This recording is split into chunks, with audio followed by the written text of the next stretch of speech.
मुसलपुर बियाबाव जिहेतु राकेश ब्रह्मआ गोदोबो सिगांबो इएम जानानै थांबाय आरो दाबो बिथाङानो जाहाथे इएम जानानै बे मुसलपुर बियाब रायजोफोरखौ जाहाथे मोजां दैदेनलाङो बेखौनो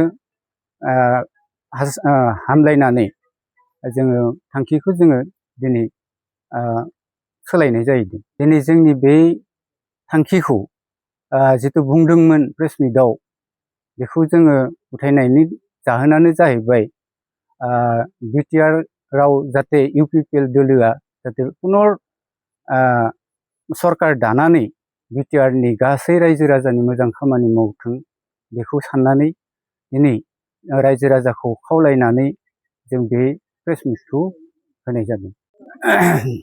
थांखिया जाहैबाय जों एसे खैदिनमान आगोलाव जों मोनसे प्रेस मिट होदोंमोन जे इउपिपिएल दोलोनिफ्राय जों बिजाथि महरै गुबुनखौ होनांगौमोन होननानै जों बुंदोंमोन। बेयो जोंनिया एसे गोरोन्थि जाहैदों। बबे बियाब? मुसलपुर बियाबनिफ्राय।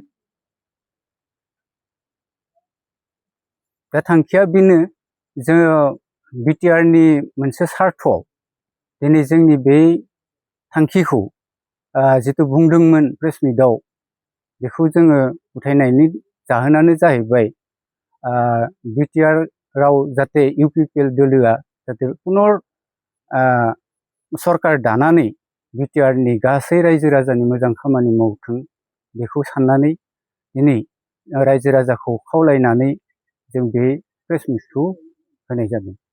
बेनो जोंनि थांखिया दिनै मुसलपुर बियाबाव जिहेतु राकेश ब्रह्मआ गोदोबो सिगांबो इएम जानानै थांबाय आरो दाबो बिथाङानो जाहाथे इएम जानानै बे मुसलपुर बियाब रायजोफोरखौ जाहाथे मोजां दैदेनलाङो बेखौनो